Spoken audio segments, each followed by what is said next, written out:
आज हम Russian media के उस इंडियन रशियन शो के बारे में बात करने वाले हैं जिसने पिछले साल इस शो के माध्यम से अमेरिका को डायरेक्टली डिस्ट्रॉय किया था।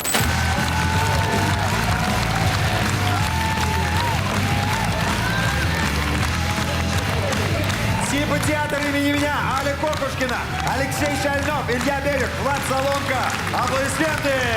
और आज फिर से ये रशियन इंडियन जियोपॉलिटिकल शो दोबारा से रशिया में ट्रेंड कर रहा है। Она уже сосватана за американца. Что?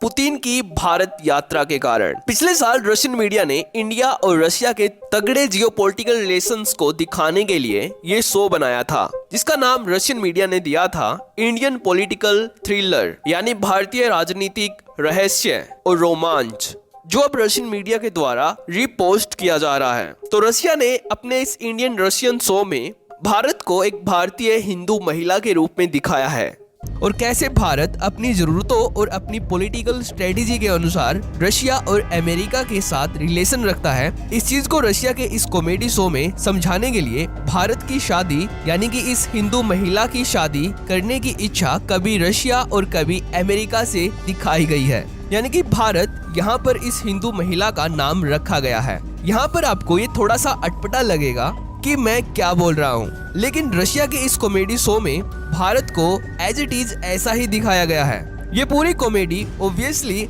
रशियन लैंग्वेज में बनाई गई है क्योंकि ये एक रशियन कॉमेडी शो है, लेकिन जैसा कि मैंने बोला ये सब आप इस कॉमेडी के हर एक सीन और विजुअल्स को देखकर आसानी से समझ सकते हो कि ये रशियन कॉमेडी शो भारत और अमेरिका के बारे में यहाँ पर क्या डिलीवर कर रहा है, कि भारत अपनी पॉलिटिकल स्ट्रेटेजी के अकॉर्डिंग कभी रशिया और कभी अमेरिका के साथ खड़ा होता है, लेकिन at the end of the day Bharat Russia के साथ ही आता है, जैसे कि आप इस वीडियो में देखिए।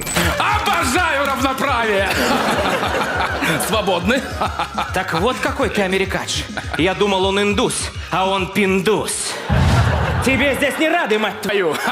Индия, выходи за меня, у меня все самое лучшее. У меня есть Голливуд, Netflix, HBO. А у меня это все бесплатно. Ну все, мне это надоело. Ты куда? Я пережду у реки Эрдоганг. Эрдоганг? Но это река, которая течет во все стороны. Ну?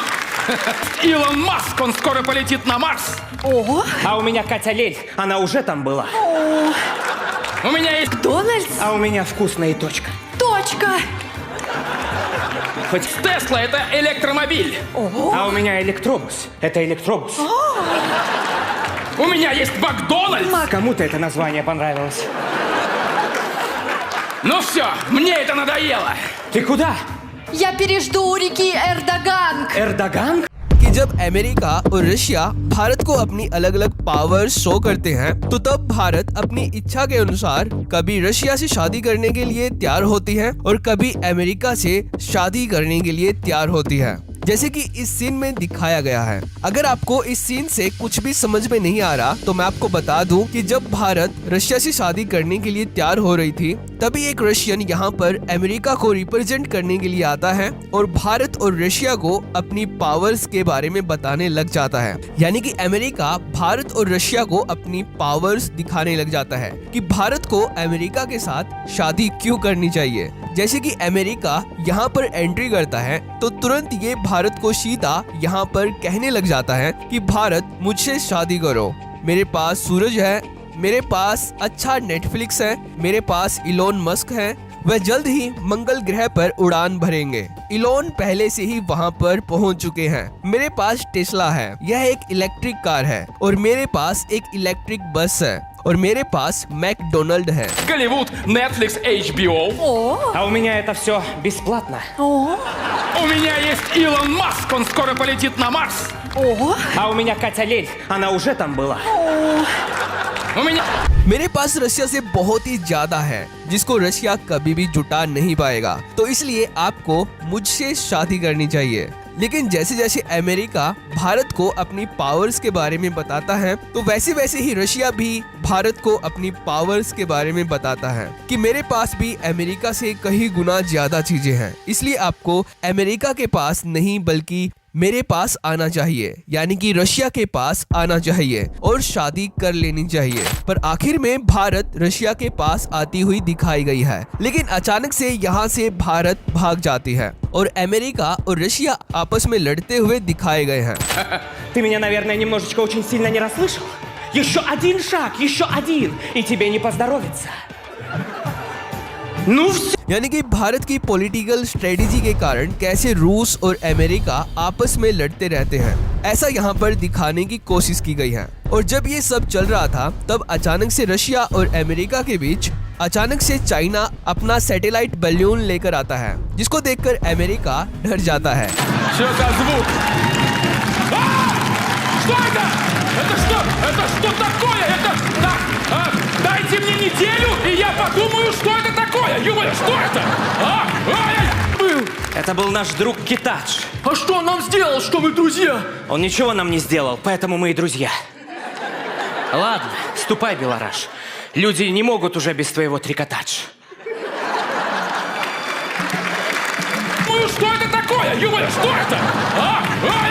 और ये सीन इस रशियन कॉमेडी में 2023 में अमेरिका में हुए एक चाइनीज बलून इंसिडेंट से लिया गया है।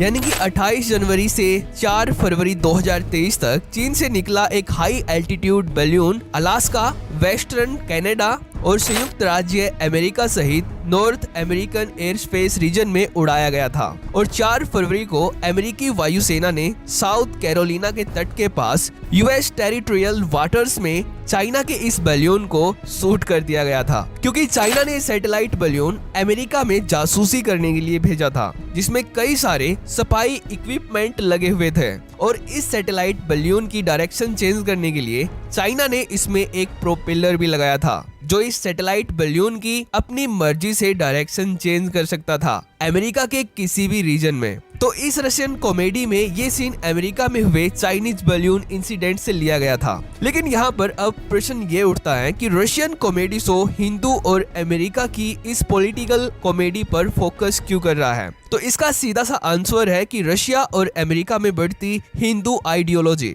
रशिया की हिंदू पॉपुलेशन लगातार बढ़ रही है, जैसा कि हम वीडियोस में जानते भी हैं। रशिया के ऑर्थोडॉक्स क्रिश्चियन हिंदू बन रहे हैं और दूसरी तरफ अमेरिका में भी हिंदुओं की पॉपुलेशन काफी ज्यादा हाई है। और अमेरिका के राष्ट्रपति ट्रम्प भी हिंदुओं को इम्पोर्टेंट मानते हैं अमेरिकन डेमोक्रेसी के लिए। और इसलिए ट्रम्प के 2.0 कैबिनेट में पावरफुल पोजीशंस केवल अमेरिकन हिंदुओं को ही दी गई है, क्योंकि हिंदुओं की अमेरिका और ह्यूमैनिटी के प्रति लॉयल्टी को देखकर।